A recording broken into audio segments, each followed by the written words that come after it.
It's almost embarrassing. Well, how about we don't get a job? How about we don't go the corporate route? You just need to go for it and scale it and build it.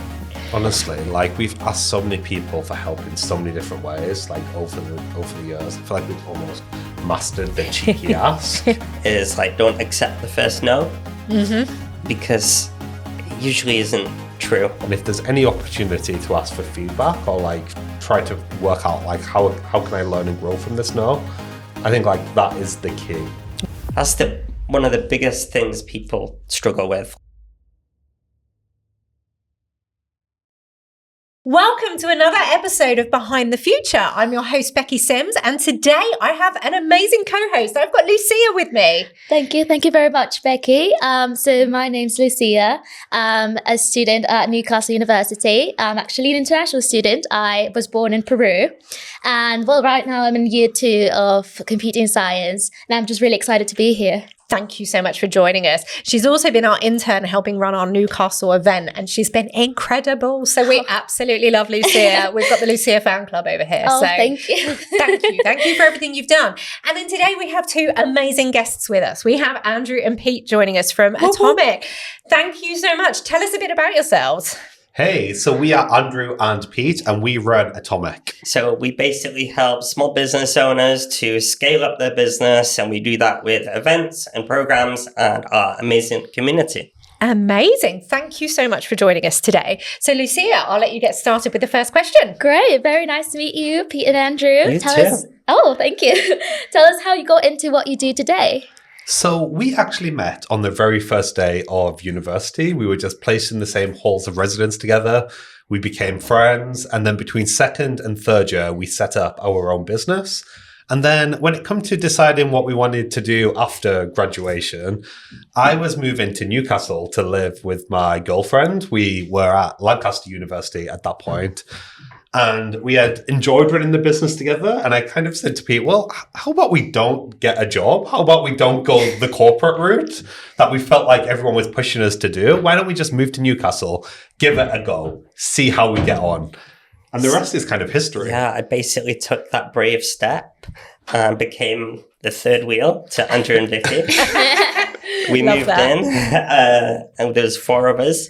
And we basically had like no money, no job, no experience, no contacts, no nothing. The middle of the recession, all the business funding had stopped. And we just thought that was a great time to start, you know? Well, it seems to have worked out all right, but I reckon there was some speed bumps in the way maybe to slow things down. And what was this first business when you were at uni? What were you doing? It's almost embarrassing. It is I don't want to say. We're with friends here. We're with friends. Yeah, it's don't all worry. good. Well, the first business, we found a really cool, cheap way to send text messages to people on bulk and schedule it.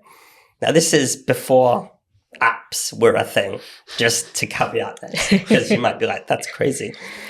Who sends texts? So basically, we sent motivational texts and prank texts and jokes and inspiring texts to people. And we made about £100 on the first day from friends and family. Happy days. I know. And we got the website built for free. And we did our own branding and stuff like that. And it was pretty cool to just get going. And then essentially like we never really made any more money. And then apps came out and the whole idea was kind of redundant. So we moved on pretty quickly after that. And that wasn't the first time you started something that then kind of had a big speed bump that was out of your control, was it? No. So like we moved to Newcastle. We had so many ideas. Like we knew we wanted to run our own business, but like we didn't really know what that was long term. So we had the texts. We decided to put some of the messages onto T-shirts and try to sell them as T-shirts. We actually bought 300 T-shirts thinking that we would be like, sell these dead quick. And literally we were like, we're not fashion designers. We've never had that kind of a business. We didn't have any contacts. we still have 299 of those 300 t-shirts. And we've got in about Andrew's 299 students here today. Yeah, We could have everyone given them got some away. with a free t-shirt. Or we could have charged for them. I mean, Yeah. I reckon maybe someone will pay something. Just waiting for them to Maybe. become worth something. Yeah. Oh, I They will. love it. I So love yeah, we it. had lots of ideas, didn't we? Yeah, we had lots of ideas. When we were trying to work out what the ideas were, we obviously needed to make money. And like we did have a skill. So we were good at branding and we were good at web design. So that was like a skill we had. And we were going to lots of different networking events and someone like asked us to make a website. So we started just like making websites on the side for people. And then suddenly we were making more money from the websites than anything else. And like our real passion was marketing and entrepreneurship. When we were at uni, we ran the Entrepreneur Society. So we were constantly getting in speakers and like learning about growing businesses. But like we were so young, we were like 21. We didn't have any experience in this ourselves. But like when people were getting websites from us, we were giving them free marketing advice on the side. This is when social media was just kind of getting going. So it was we kind of like used our youth at that point as an advantage. It's like, hey, you can learn from social media from like us kids. Yeah. And that developed into more marketing consultancy once we got more experience and once we got more confidence in that. Then we launched a community of small businesses called Atomic in 2014. So that was 11 years ago now. And everything just kind of exploded from there. And that was probably one of the early days of communities, because actually now there's so many communities out there, aren't there? And it's you see a lot of people that lead communities, and that's some people may even have seen that that's a career path. But you must have been really early on in that kind of creating a community that was it physical as well as online? Was it, how did the community come about? It was physical. So we ran like networking events here in Newcastle. But we started going to conferences in America and like they're always just like a few steps ahead of us in the States. So like when we went to the States, we were like, oh, like this is how they're building these online digital businesses. So like we came back, we stopped all the local networking stuff and like we just focused solely on building our online presence. So like building our social media accounts, building our email lists and like building the online side of the community. Amazing. It's really cool, isn't it? Yeah, I think that there's a lot of like a really great combination of both like tech and what you mentioned, web design, which I'm guessing it's a bit of coding, programming, with like the social marketing aspect, which is something I really like. Just the combination of both worlds, which might seem different to many people who think that they can't do more than tech, like it can't go to the social aspect. So yeah, I really like that. I find that very interesting. Awesome. Well, and you need both, don't you? Because there's no point in having a website if you're not going to market it. And if you're marketing stuff online, but you have nowhere to direct them to, you kind of, I mean, it was interesting. I was at an event the other day where someone had a talk titled, "Is the website dead?" And I'm interested to know your thoughts. But actually, I still think there is a place for websites. Like people hang out in different places now, but actually websites do still have a place in 2025, I think. I mean, we haven't made websites now for like a long time. No. Like maybe 10, 11 years. So we're not like super knowledgeable on like websites these days. But like for us, like social is great. The problem with social is that it's not your audience. Like you're reliant on algorithms. You're reliant on creating content. Like your page could be gone, overnight. You'll hear horror stories. So like we've always been very conscious of growing our own platforms. For that is our website, that is our email list. Yeah. So basically the way we do it is we go social media and ads, and we try to get people to download a lead magnet. Then the lead magnet basically gets people onto our email list. Every single week without fail for the last decade, we've emailed them once to twice a week. Now it's actually 3 times a week. We just send them advice. Anyone listening to this can go and subscribe to the email newsletter. We just send them advice, and then we'll have every month like a period where we just sell something, and we just cycle between like our conference, Atomicon, our community program, Mavericks, or our higher ticket program, Rebels, and we'll just cycle between the 3 basically every month. That gets us more sales than anything. Amazing. And so when did Atomicon, the conference, come about? When did you make the leap, and how did that start based on, like, compared to how it is today? So that started in 2019. It was our very first Atomicon. We had already built an online community at this point, and people kept on asking us for an event. They said, we want an event, we want to meet up in person. We were worried, to be honest, about doing the conference. We thought, this sounds like a lot of work. This sounds like could be an expensive disaster. So we found like the smallest room in Newcastle that we could find. It held 350 people.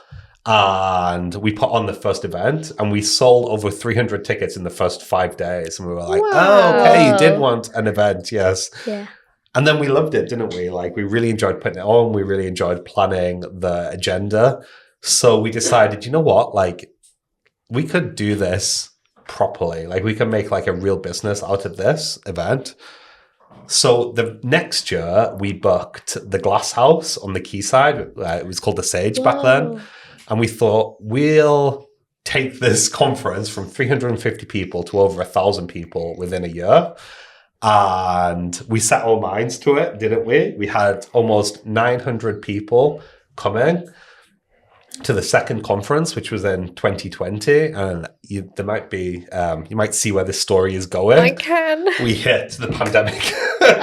So the pandemic, our conference was going to be in April 2020. Oh, we had 1,000 people coming. By February, we were told, you can't do this conference. So we spent maybe 6 weeks turning it all virtual, like trying to mitigate as many refund requests as we could and run the conference virtually.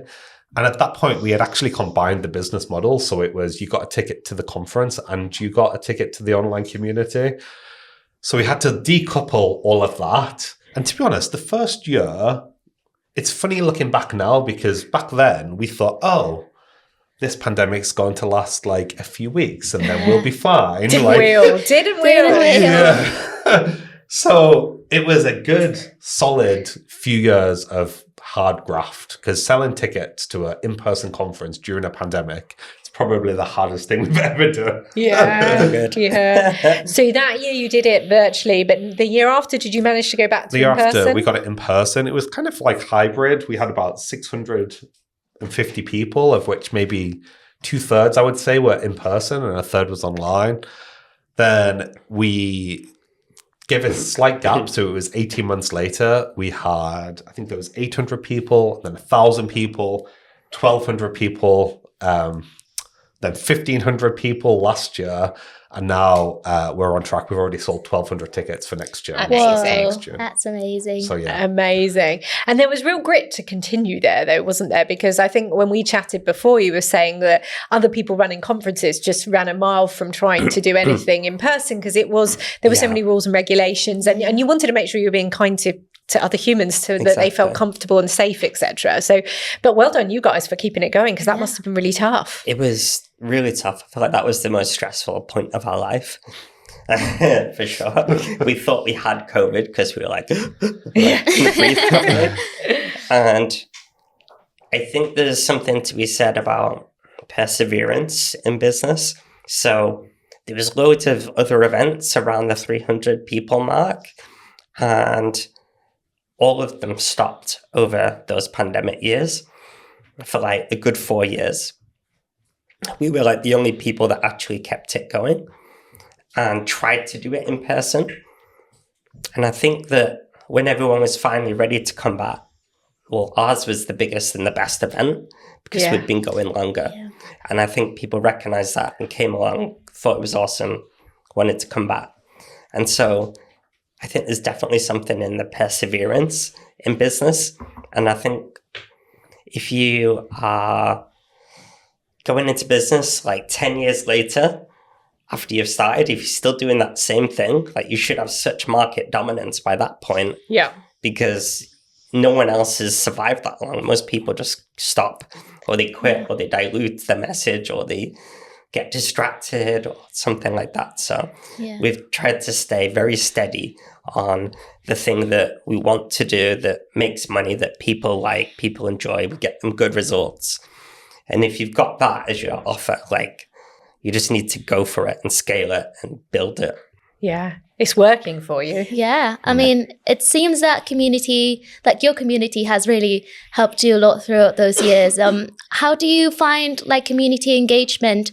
You said that you went from 350 to 1,000 and now 1,200, which is amazing. Throughout these years, how have you engaged with that community? How significant do you think their contribution has been to your event and everything? Like, we spend so much time and effort and money onto cultivating that community.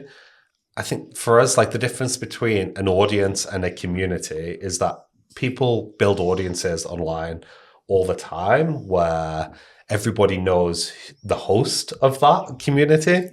Like, we really wanted to connect the members. So, like, we tried as much as possible for everyone to get to know each other as much as they know us. So yes, that was through like in-person events, but we would also run like online networking events. We have a matchmaker at Atomicon where you can say the types of people you want to meet and like we'll connect them. And like as you scale, like it's impossible for us to scale relationships on a one-to-one basis. But if you can scale the relationships within the community so people can come, and even if they don't get to say hello to us or get to meet us, they can feel part of something. They can feel like they've had like a shared experience. Like people will buy tickets to come back. Mm-hmm. We used to think, because we have got about a 50% will buy a ticket for the next year on the day.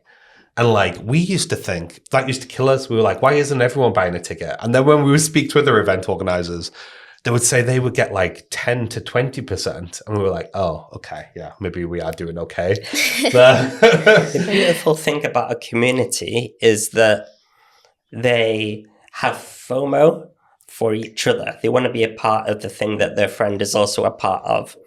And this is the real power of community. So if we say, hey, come to this event, and there's all your friends that are coming, like then everyone else wants to come. Mm-hmm. And also, if they feel part of something, they feel more proud to share it and they're more likely to share it. So on the day, we get like millions of impressions because people are sharing it and they want to support the community and the other people. So that every year when they come back, it's like a reunion for them. Mm. And they're a part of it and it's a hype and there's a buzz and all of those people posting at the same time just drives a ton of ticket sales. Yeah, because more people are getting more FOMO going, mm-hmm. What is this thing? I want to be part of it. And I guess for the students listening to the podcast, they might not realize how giving people in business are of like mm-hmm. wanting to help each other. And mm-hmm. like that must be part of the fuel for your community. You've created a space where people running small businesses, starting their first business, maybe mm-hmm. 10 years into their business, but they were just willing to help each other and be there for each other and hold space for each other. And I love letting students know that happens because you're not on your own. Even if you start a business on your own, if you find the right community, you're not on your own. Honestly, like we've asked so many people for help in so many different ways, like over the years. I feel like we've almost mastered the cheeky ask. Most people are just don't ask. So, and like what we found is that when people have reached like a certain point, they're more than willing to like give back. So like we'll go to conferences, we'll look at the lineup, we'll look at whose brain we want to pick and we'll just say like, hey, we're coming to this event. We'd love to buy you a coffee and like ask you a few questions. Like not everyone says yes, obviously, but like a lot of the time you'll get like at least 50% of them saying yes. Yeah. If you don't ask, you don't get, do you? Being that cheeky, friendly, doing it with a smile, always with a smile, and just realizing that actually, people do want to network. They want to meet different people, and you've got something cool to offer. I love it. How do you, because we were chatting about this, I was chatting to some of the students here today earlier on around like building value around something. So I know when we spoke before, when you were first doing websites and logos, you were selling those for like £50, £100. And you kind of have to start somewhere. You have to sell things cheap to begin with because you're like, no one knows who I am or if I'm any good at doing this. But how do you go about building value as a business and getting to a point where you can charge probably quite decent rates to come to your conference? But I bet the first conference you ran was much cheaper. It's so you have to have an always going up mentality with it. So the logo that we first made for some mum was like 20 quid. And then we said 40, 60, 90. We were shitting ourselves at £100. And then we went 149. We went 249. We went 300. We went, let's go. If someone can afford 300, they can afford 600. So we went to 600. And eventually we got to like £1,000. And that's when we kind of stopped doing it. Wow. But the thing about business is it's all about confidence. So if we'd have just gone in day one and said it's £1,000, people would have bought it if we'd have been confident. We just weren't confident because we didn't have any experience. We didn't think we were particularly good at it, but we're doing it anyway. So you really need to focus on not coughing. You need to focus on what you're really good at. And if you've got something good, you have to really double down on it. So with Atomicon, first year, like you get the event. Okay, great. The next year, you get the event, but you also get a pre-party for networking and a after-party for networking. And you get lunch as well. And the year after, we'll do the networking, the lunch. We'll also have some extra masterminds the day before. And what we'll also do in the year running up to it is we'll run some like online sessions and networking. Next year, we'll add in the online networking. We'll add in a matchmaker that will personally matchmake you with someone else. We'll get another big speaker and have a big networking week. And the value just grows and grows and grows, like until it gets to the point where no one can compete with Atomicon anymore in terms of for that very specific type of person that comes. Like no one else has got a good as good a conference as Atomicon for that. And that's what you need to do, just constantly keep building into what works and not get too distracted by other offerings. Yeah. So I think what a lot of people do is they'll have something and then they'll get to the point where they can't scale it anymore. Or they think they can't. And then what they'll do is they'll try other offerings. You really just want to make the thing that people want more scalable. Yeah. That's the real key to success. Like, what do people actually want? Yeah. There's so many businesses out there that are trying to sell something that no one really cares that much about. And to be honest, like they're not going to grow very fast because of that. Yeah. And so it's really hard to see those businesses. And that's essentially what we were doing, right? We were sending inspirational text messages to students. Who wants that? No one really cares that much. And the students, like, they don't really want to pay for that. And then inspirational cheesy quotes on t-shirts. Again, nobody wants to be seen dead wearing those. One person did. I don't know if it was one of your mums or someone. You told me one person did. Maybe in an ironic way. Was my sister. Oh, okay, your sister. And she didn't even pay me for that. Oh, get the invoice out today. Yeah. Send it out. Yeah. Come on. Yeah. I bet she still wears it. If maybe only she to wears it to Atomicon. Love that. Love your sister for that. Love that. I love it.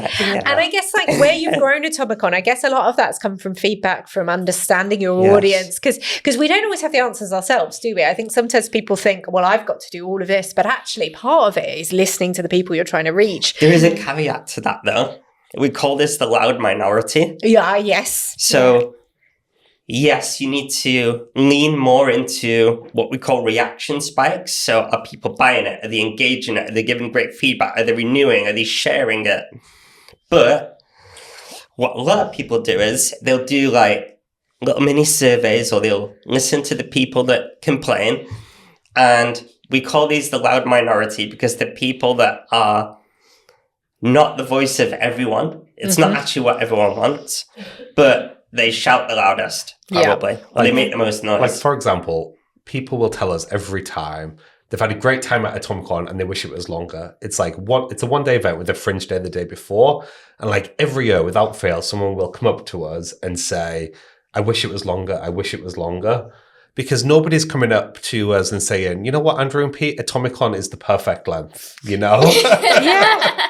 No one's saying that. And like when we actually survey people, we found 20% of our audience want it longer, but 80% were really fine with how it was. Yeah. But like if we were listening to who's actually saying that, like who's actually telling us that to our faces, it's the people that want something to change will often be the loudest. Just a quick note from me.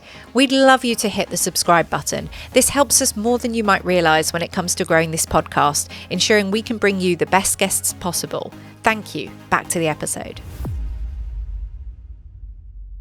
Well, and also sometimes if you ask, people feel like I've got to say something because you're asking me, but I'm actually not that wedded to it. It's just an idea, and you're like, oh, then you've suddenly got to change your business off of an idea that actually isn't really what they just felt like they needed to give you something because you wanted a bit of feedback. So it's tricky, isn't it? Yeah, it's like really hard to like differ, like which feedback to actually hear. You know, as you said, they might shout the loudest, so it's like you might get that like feedback over and over and over again, but it's just one person, a couple of people, then that's maybe not that useful. But yeah, I mean, I think it's great how much community is important for like the conventions and the events, because it seems that you're really hearing your audience, and that's one of the most important things. I think that, well, as a computer science student, so many companies just stay in that I'm just a company, I'm not really hearing anyone, not really in a friendly, approachable way. And I think that's needed now. Like we as students and like as people going into placement, I'm going into placement next year, or just graduate jobs, we need to like look for companies that we can approach to. And as you mentioned, like not be scared of asking, not being scared of a no. Like, at worst, it would just make us learn and grow. Exactly. So, your placement company is going to be really lucky to get you. So, and you can play this on your placement video because we have a little rule on that, which is like we're reasonable. Like the caveat to this is like don't accept the first no because it usually isn't true, or there's an objection you can handle to get over it. And this is a great metaphor for business. But it's also a great metaphor for life as well. Like we were at an event recently and I went up to this food truck. I was starving and basically they were like, oh, we don't accept orders till 11:30, which is like an hour away. And I'm like, oh man. And they're like, I'm just really sorry. I hope that's okay. And I'm like, actually, it's not. like, is there anything you can do? Because I'm like really hungry. And they were like, oh, well, you know what? We've actually got one of these burgers that you wanted, like left over. It's the exact meal I actually wanted. Do you want that? I'm like, okay, yes. Yes. And then literally the person behind me in the queue is like, hi, got any food? And they're like, oh, you have to come back at 11:30. And they're like, okay. And they just walk off. And you're sitting there happy with your burger. I'm there with my burger. People are saying, how did you get that? I just asked and I didn't accept the first yes. Yeah, it's like just being tenacious. No. Like we were so tenacious back in the day, like with what we wanted. Like when we started doing a lot of guest speaking, there was like this big conference in the States that we really wanted to speak at. It was like 5,000 people in San Diego. And we pitched and we got a no. And we were like, okay, how can we make this better? And they like told us what they were looking for. And we pitched again the next year. And again, we got a no. And we were like, for God's sake, most people would have quit at this point. And so we pitched again. We got a no. And then they changed their mind. And we're like, you know what? Okay, we need someone to speak on Twitter. And we were like, fine, we can speak on Twitter. So we spoke on Twitter. And then we asked to speak again.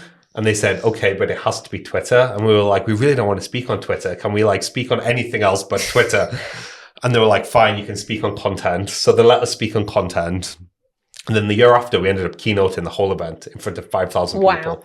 Wow. And we could have just given up at the first no. Like people take no so personally. Yeah. Where it's often just a not yet. Yeah.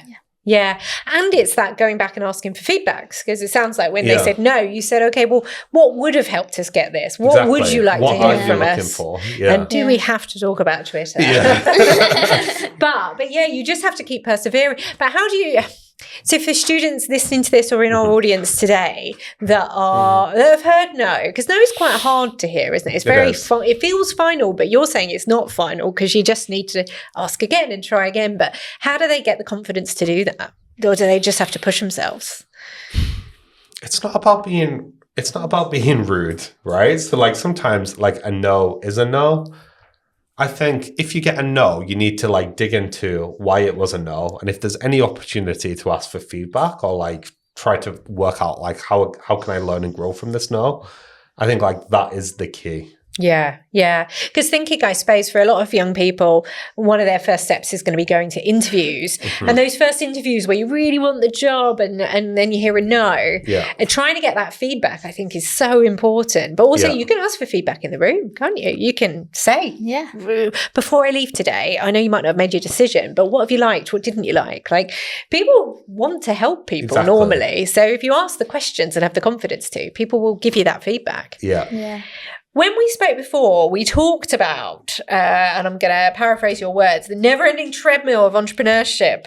How do you go about preventing burnout? Like, I know that's always a worry for people because it's really hard. Like, if this is your income, this is your livelihood, this is your thing, you can't just say, oh, I can't do this right now because people are relying on you. You've got employees potentially, or you've got your own bills to pay. How do you cope? So basically, the thing with entrepreneurship and business and just life in general is that you think there's going to be a final point, or you think after this busy period, it'll calm down. And what actually happens is it never really calms down, especially in business, because if you do something in business, it opens up more doorways, more opportunities. So every milestone, every project you complete opens up 10 more. So if you think you're busy now at the beginning of your journey, it's just going to get busier and busier and busier. And so it's not, those treadmills they're not like powered electrically. You just have to run and it runs for like the ground moves. Yeah. So the faster you run, the faster it goes. If you stop, it just stops. And that's business. So what people will do is they'll just keep running, and because they can run fast, they will, and then they'll just try to keep that pace. And what they don't realize is that you need to just stop and pace yourself. And so you need to just give yourself a set amount of hours that you want to work and never exceed it. Now, at the beginning, this is very hard, and we were working pretty much all the time, evenings, weekends, trying to get things going. I think the crucial thing that we learned to stop that is that it's not really about how fast and how hard and how long you work. It's more about what you do and whether that's impactful. So if you're designing logos for £50, that means that you're going to have to do like 300 logos to make minimum wage in a month. That's like 5 logos a day. That's not even counting in the time to do like business development. And that's where we were at. Yeah. So it didn't really matter if we were working all those hours. What we actually should have done is just said, oh, it's £1,000 for a logo. And basically that would have meant that we didn't have to do 300 logos in a month. We only needed to do 3 to 6 logos maybe. Yeah. And that's much, much easier. And I think the biggest lesson we learn is that everything that's impactful in business is the hardest thing to do. It's the thing that we want to avoid. Everything that's going to have an impact is hard, and we don't want to do it. And that's when we basically plateau in business. Every business owner hits what we call a confidence plateau, which is where they're not willing to do the thing that they need to do to grow and scale the business. And so what they'll end up doing is a million other things to avoid it. Yeah. Things like creating content, building your audience, like pitching for collaborations, raising your price, hiring a team member, saying no, firing clients, all these kinds of things. You don't want to do them. They're awkward, they're tough. You've never done them before. There's no trial. If you raise your price and no one buys from you, you're screwed. So is that a good decision or not? Well, it's scary, but you're going to have to make a decision like that. And so the better we get at working on what's more impactful, the less we have to work. Love And that. so this is what Yeah. we're all about. Don't work harder, work more scalably, work more impactfully, Yeah. make Yeah. better decisions. And confidence is a real key to that. And so you might beat yourself up now, but as you grow, you'll get more confident Yeah. and you'll make better decisions, not just decisions based off of emotion. I love that. Yeah. And do you both have quite different roles in the business? Do you have different skill sets? And did that take a while to work those out? Yes. So I feel like at the beginning, we were kind of finding our feet with like who was doing what. I think like the longer it went on, like the clearer it was like who was good at what, basically. So like we're quite different people in that Pete is a detail-orientated extrovert, right? And Love it. I am like a big picture thinker introvert. So like I'm really good at like the big ideas, like steering the ship, but I hate like organization. I hate like detail, where Pete like thrives on detail and breaking things down. And like we did clash, didn't we, in the early days, because I would come with like my big ideas. Pete wouldn't get it because I haven't given him enough detail as to like why I'm thinking that. And I would be like, he hates ideas. He's never on board with my ideas. He comes to me and he's like, I've got this pie in the sky idea. It's wild. And I can't see the steps. Yeah. Yeah. You're like, how are we getting So there? Yeah. the idea doesn't register with me. It's not a good idea because I don't know if it's even possible. But then But what then on we the worked flip out- side, whenever Pete would explain anything to me, he would take him so bloody long. I would explain all these No steps. fighting, by the way. Yeah. I should have said No that. This is a fighting. friendly podcast. but no, I love it. just give me the top level idea, like what you're trying to tell Yeah. me. But did you then start to realise that actually Yeah. your Yeah. big ideas, Pete could help you work out the steps to make Yeah. it happen? Yeah. And I'm Exactly. guessing that's Exactly. the perfect yin and yang that you've got Yeah. now. Yeah. We did like a lot of like personality profiles and stuff like that. And then when you start, because we didn't realize, that like we were different or that there was a difference. And like once like it's pointed out to you, oh, you think like this, it's like, oh, Yeah. that's why Yeah. you were like arguing over like this specific thing, you know? Yeah, it's funny, because me and my husband run our business together, and we used to just do the same things, and then came a point where I was like, hold on a minute, you're really good at this bit, and I Yeah. hate that bit, and I'm not very good at it, and I'm really good at this bit, and you can't do Yeah. that bit so well, but it takes a while, because I think when you're really young and you've just left school and Yeah. you don't really know what your skills in the real world look Yeah. like from a business perspective, because you're trying out new stuff. So Exactly. being really open to going, I actually am starting to figure myself out, and I know what I'm good at and what I'm not so good at. And then you were lucky that therefore you had each other. There'll be some people out there that are going to start on their own, which Yeah. then you need to go and try and hire in those skills and find your match or your multiple matches that work in your team. It's tough, isn't it? Because I think especially when it was just the two of us, like there's tasks that like neither of us enjoy.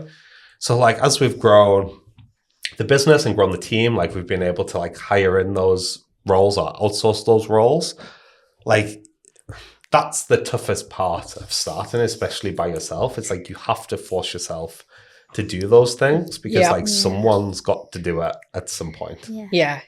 And then it's lovely when you can find someone. And also, Yeah. I don't know about you, but hiring people that are better than you at things that you're like, yes, Yeah. like Yeah. I want people that are better than me at things, and brilliant, especially if it's something I don't like doing, that suddenly I don't have to do it anymore. Absolutely. People Yeah. hate losing control of the business. Like that's what we've seen. Like when we're working with our clients that I'd like starting to outsource, starting to hire, it's like they're holding on so tight to the control that it's almost like pointless them like bringing in someone. Yeah. But I feel like we've always been like pretty good at hiring people that are smarter than us at like certain areas and like saying, you do that, we don't like it. The hard thing is, like, let's say you set up a business as a graphic designer or a photographer.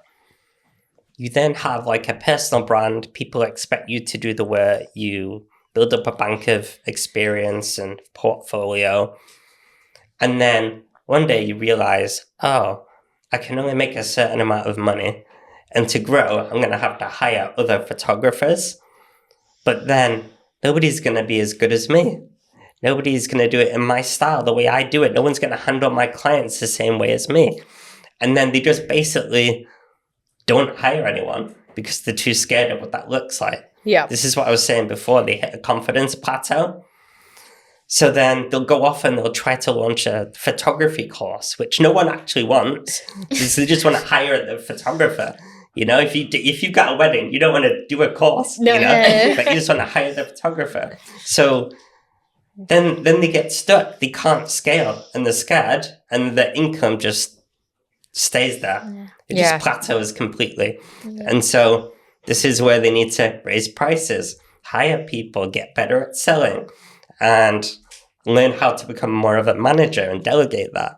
And that's one of the biggest things people struggle with. Like, if you go into business with this skill that you do, you have to actually realize that eventually you shouldn't actually be doing that skill. Yeah. If I was starting a business today, I would not do it.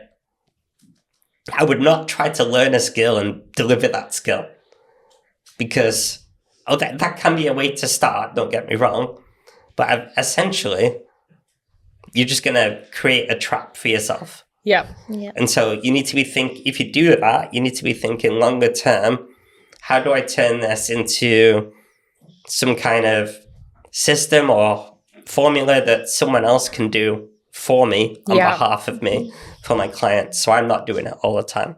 That is gold dust of advice. Yeah. That is incredible.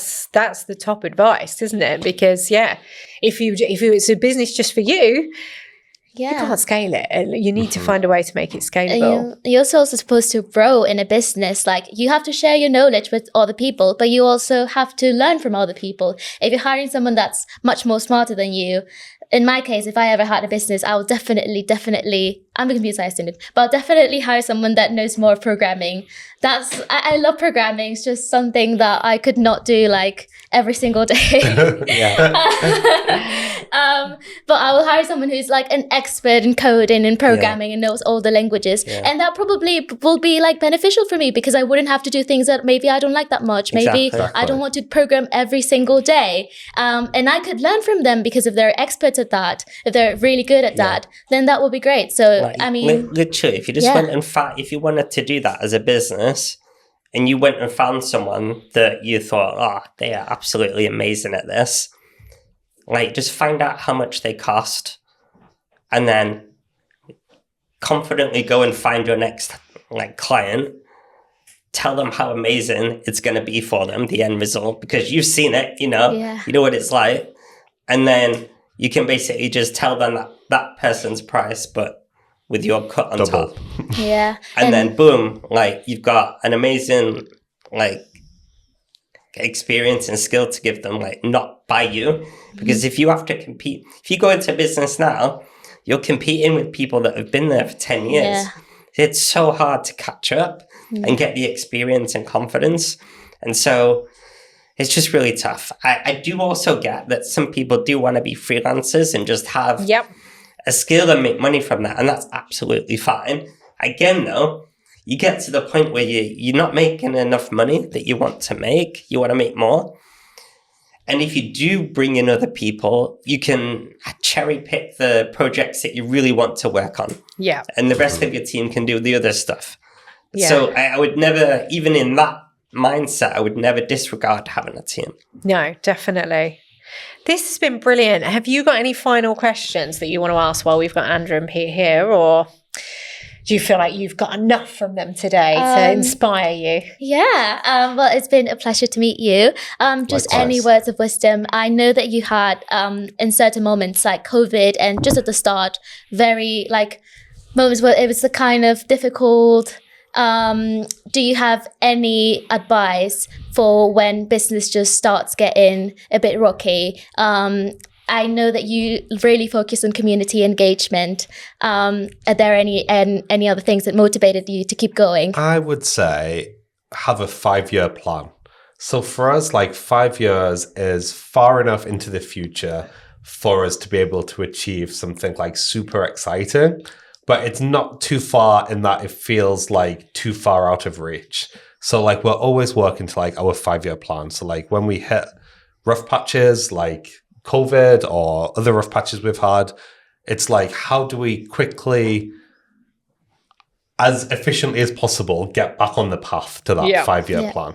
Yeah. No, that's really good advice. Yeah.